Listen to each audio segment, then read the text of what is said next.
बेगूसराय के रहने वाले हास्य व्यंग कवि अलख निरंजन चौधरी द्वारा कविता प्रस्तुत करते हुए कविता का शीर्षक अब पहले वाली बात नहीं। बेगूसराय के प्रोफेसर कॉलोनी में रहने वाले दिव्यांग हास्य एवं व्यंग कवि अपने व्यक्तित्व का परिचय देते हुए आज जो हमारे समाज में चल रहा है उस पर एक कविता का प्रस्तुति दिए। मैं अलख निरंजन चौधरी एमए प्रशिक्षित हास्य व्यंग कवि, retired teacher, professors colony Dinkar Nagar में अपनी राम बढ़ैया है। मैं समाज के विभिन्न पहलुओं पर सोचता हूँ और सोचकर ये निष्कर्ष निकालता हूँ कि कितना बदलाव आ गया, कितना बदल गई दुनिया, कितना बदल गई दुनिया। आप सर एक मिनट, आप सर समाज के लिए बोले, समाज के लिए अभी तक आपने क्या क्या किए? दरअसल मैं समाज के लिए सबसे पहले दिव्यांग लोग जो एक्सीडेंटल, जिनके पांव कटते थे, हाथ कटते थे, रीढ़ आदि की हड्डियां टूट जाती थी, उन्हें कंधे पर लेके निकटवर्ती ग्रामीण अस्पताल, पीएचसी, जिला अस्पताल पहुंचाना, उनका इलाज कराना, और जब उनके पांव या हाथ बिल्कुल बेकार हो जाएं तो उन्हें जयपुर सिवाय मानसिंह जैसे हॉस्पिटल में ले जाके उनकी सेवा करना, और सेवा उपरांत जो कुछ भी आर्थिक सहयोग भी होता था, किराए का या रोटी आदि का, वह भी हम प्रबंध करते रहे। हम अपने दुख से ज़्यादा दुखी गैरों के दुख से हुआ किए। सर आप भी तो एक हाथ से दिव्यांग हैं जी। ये कैसे घटना घटी आपके साथ? अल्पांश अवधि में, माने जिंदगी के 12वें बसंत थे हमारे, और मैं आम के पेड़ में दोस्तों के साथ बगीचे में आम के पेड़ के निकट पहुंचा। आम का फल मई के लास्ट महीने की, माने मई महीने का चौथा अंतिम सप्ताह था। उसी में कुछ दोस्तों ने कहा कि फुनगी पर आम है, कुछ पकना शुरू हो गया। उस पर चिड़ियों को मैंने बैठा देखा, बड़ा ही सुहावन लगा।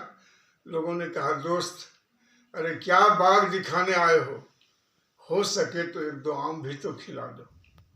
और मैं आनंद फानन में उन आम के पेड़ पर चढ़ा और डालियों को हिलाया। कुछ आम गिरे, कुछ पहुंच से ऊपर थे, वहां तक गया। तब तक आंधी आ गई और आंधी के कारण टाल सहित मैं नीचे आ गया। मेरा सर फटा और मेरी दाईं भुजा भी कलाई के पास टूट कर लटक गई। सारे के सारे दोस्त जो मेरे साथ उस बगीचे में निकले थे मेरे साथ आम खाने खेलने, वो सभी घर भाग गए। मैं अकेला था। ये से आप बताएं समाज को, कोई नया कविता अगर लिखे हैं जी, तो आप वो कविता को बोले जिससे लोग आपको कविता सुनकर जागरूक हो। ठीक। मैं गांव में जब था, बहुत बचपन में, और जब मैं वर्षों बाद सेवाकालीन अवधि में बीच बीच में गया, इधर गया गांव हाल फिलहाल 10 वर्ष पहले, फिर बीच में, तो गांव में बहुत ज़्यादा सामाजिक चीज़ों को देखकर मैं द्रवित हुआ और लिखने लगा, और लोगों को पसंद भी आया, सुनाया भी दोस्तों से। इसमें अब पहले वाली बात नहीं शीर्षक है इस कविता का, और उसमें गांव ग्राम की हालात के बारे में बता रहा हूँ और लिखा हूँ, जैसा आप सुनिए।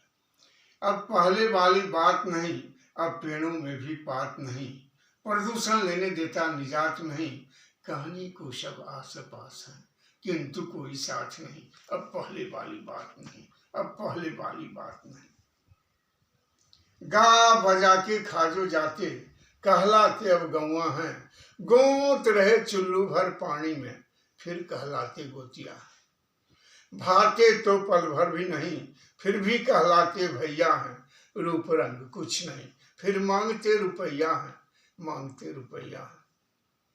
Nationality, ability, personality and quality has gone to other country वाली हालात हो गई। मुख का खाना छीनने वाले चुनाव जीतते हैं मुखिया जी का। दिन रात जो करते हैं परपंच, अब जीतते चुनाव सरपंच वही है। अब पहले वाली बात कहाँ, अब पेड़ों में भी बात नहीं, अब पहले वाली बात नहीं। छोड़ो चर्चा, यूं ही जी लूंगा, अब रह गई कोई बात नहीं, अब पहले वाली बात नहीं। अब चलिए जरा गांव के और लोगों को की हालात बता दूं। मुख का खाना छीनने वाले तो मुखिया जी थे, परपंच करने वाले सरपंच थे, एक वर्ड भी शुद्ध और सही न बोलने वाले वार्ड परिषद चुनाव जीते। अब तो बदहाली का शिकार रहा। अब लौट आए किसी घर आंगन में, चुल्लू भर पानी में गोतने को जो अड़ी हुई है वो अब गोतनी कहलाती है, गोतनी कहलाती है। अब पहली वाली बात नहीं, माँ माँ करने पर अब तो बदहाली का शिकार रहा। अब लौट आए किसी घर आंगन में, चुल्लू भर पानी में गोतने को जो अड़ी हुई है वो अब गोतनी कहलाती है, गोतनी कहलाती है। अब पहली वाली बात नहीं, माँ माँ करने पर कई माएँ गांव में चाची बूढ़ी दौड़ती थी, लेकिन आज माँ माँ की अगर चोट आवाज सुनाई भी पड़ती है तो कोई उस बच्चे को उठाने वाला नहीं होता है। रक्त रुधिर बहते हैं और कहता है होगा किसी का बच्चा, ध्यान नहीं देते हैं। मैं इस पर भी दो शब्द कहूँ। बच्चों के संग वहाँ बाजता था मृदंग, और बूढ़ों के संग वहाँ खर्ची की होती थी तंग। अब तो बच्चों की भी जिंदगी तंगमयी हो गई। अब पहले वाली बात नहीं रही, अब पेड़ों में पात नहीं रहा, प्रदूषण लेने देता निजात नहीं रहा।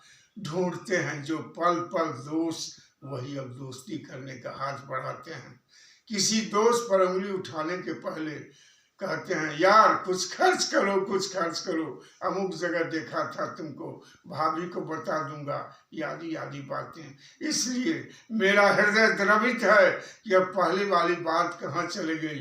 पेड़ों में पात नहीं रहा, प्रदूषण अब पल पल निजात नहीं लेने देता। त्राहिमाम की जिंदगी है, आधुनिकता सर चढ़ कर बौरा रही है, व्यभिचार फैशन के शिकार।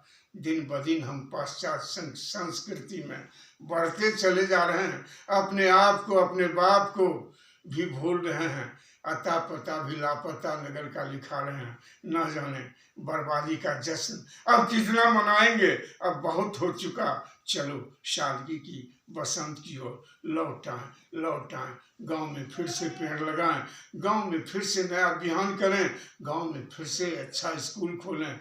गांव तो गांव है, गांव मेरा, देश मेरा, माँ मेरी, गांव वाले मेरे।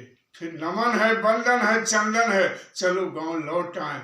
गांव का सुधार ही राष्ट्र का सुधार होगा। चलो हम अपने गांव घर को सुधार करें। यही मेरी अपनी वाणी है। देखता हूँ अब कौन है मीठे हृदय सागर वाले, कौन हमारी आवाज सुन के आते हैं, कौन दिव्यांग लोगों की बात सुनते हैं, कौन इस दुख और दर्द पर विचार करते हैं। बस अब पहले वाली बात नहीं रही, पेड़ों में पात नहीं रहा। याचना करता हूँ, आओ अब पहले की तरह